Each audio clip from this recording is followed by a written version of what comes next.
In the dark chapters of human history, there are stories so haunting, so unbelievable, that they almost sound like myth. Stories of pain and endurance, of people whose lives were not their own. But sometimes within those same shadows emerge individuals whose existence becomes legend.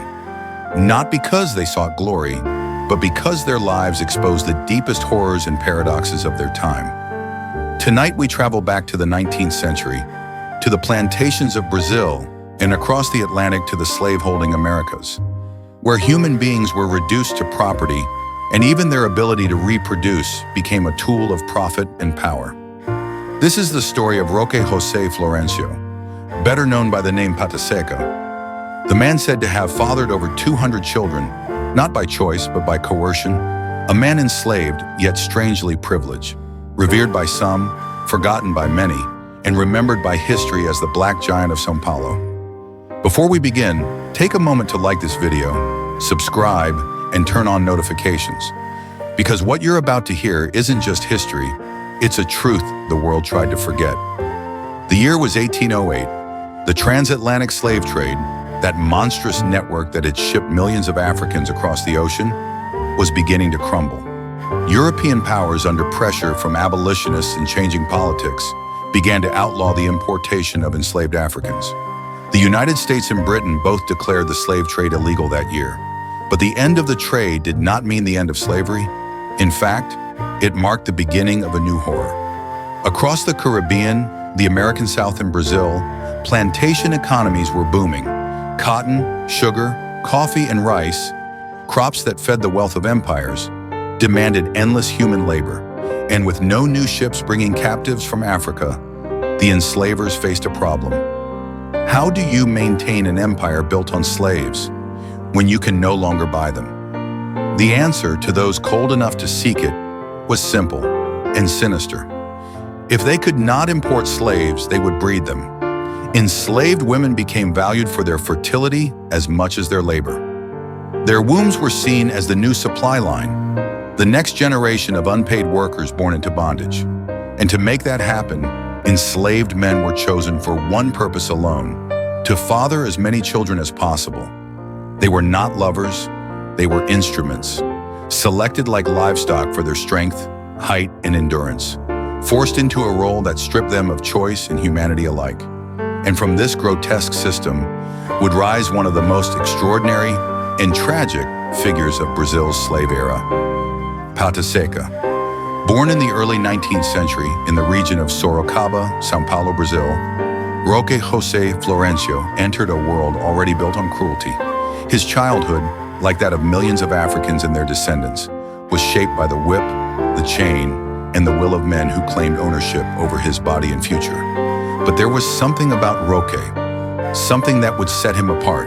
He was huge, over 7 feet tall, with impossibly long legs and hands so large they said he could grasp a sack of grain with one hand. His fellow slaves began to call him Pataseka, meaning dry paw. It was half a joke, half a nickname of awe, a nod to his long limbs and quiet, gentle nature. To his enslaver, however, his size was not a marvel of nature. It was a resource. At the time, one of the cruelest superstitions spread among Brazilian slaveholders claimed that tall, slender men were more likely to father male children. And male children, of course, were the most prized on the plantations. Whether or not that myth had any truth didn't matter. What mattered was that the owners believed it. And so, Roque José, Pataseka, was chosen. Chosen not for his will, but for his body. Not for love, but for labor. He became a breeder, a man forced to impregnate enslaved women on his master's property. Imagine for a moment the loneliness of that life. To be commanded not to work in the fields, but to create life for others' profit. To be cared for, even well-fed, but never free. It was said that Pataseka's master, Francisco Bueno de Acevedo, treated him better than most. He was given responsibilities that many enslaved men could only dream of. Tending animals, delivering mail between farms, riding on horseback into town.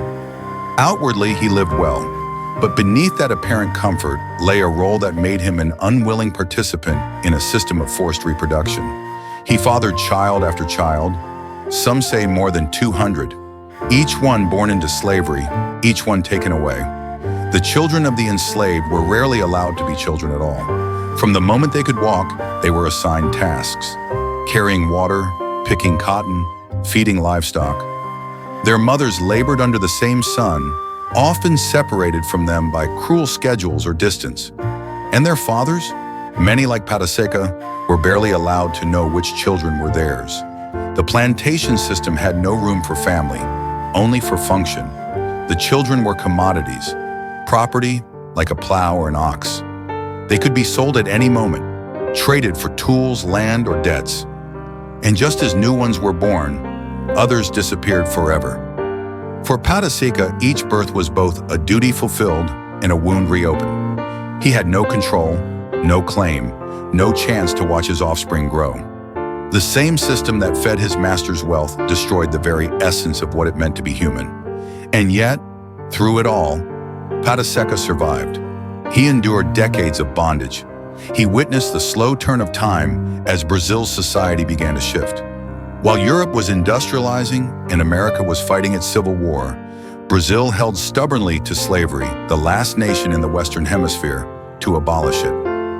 That day would not come until 1888. By then, Pataseka was an old man. But when freedom finally reached him, it would change his life forever. When the Lei Áurea, the Golden Law, was signed by Princess Isabel in May of 1888, slavery was officially abolished in Brazil. Hundreds of thousands of people were suddenly free, yet left with nothing. No land, no compensation, no place to go. But Pataseka's story took an unexpected turn. Perhaps out of guilt, perhaps out of affection, his former master granted him a small piece of land, a simple farm. Nothing grand, but enough for him to start over. And for the first time in his life, Pataseka could live not as property, but as a man. He built a home. He worked the soil with his own hands, not for another's profit, but for his family's survival. And then, something even rarer happened. He fell in love. Her name was Palmyra. Together they had 9 children. 9 he could finally call his own. 9 who would grow up in freedom. He named his land Sitio Pataseka, and there he produced and sold rapadura, a solid traditional form of unrefined sugar made from cane. The same cane that once chained him. Now feed his children. As the years passed, Pataseka became something of a legend in his community. His immense height, his gentle spirit, and the strange tale of his past all combined to make him a figure of both awe and mystery. In the small district of Santa Eudoxia, near São Carlos, people would whisper that nearly 1/3 of the town's population could trace their ancestry to him. Whether that number was true hardly mattered. What mattered was that his legacy lived on. In faces, names, and memories, Pataseka had lived through eras that reshaped Brazil. The end of slavery, the birth of the Republic in 1889, the rise and fall of presidents and dictators, 2 world wars, a century of transformation, and he had seen it all. When he died on June the 13th, 1958, locals claimed he was 130 years old, though history may never confirm the exact number. He passed peacefully in his bed, surrounded by family, friends, and neighbors who sang and prayed beside him.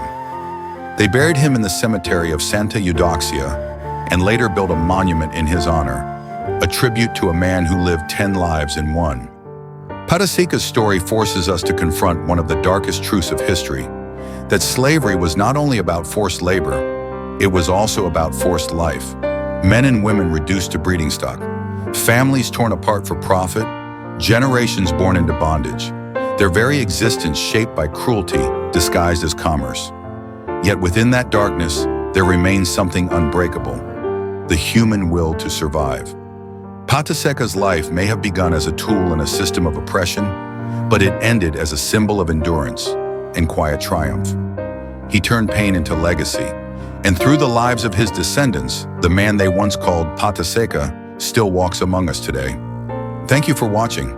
If this story moved you, give this video a like, share it with someone who values truth, and subscribe for more untold histories of resilience, survival, and the power of the human spirit.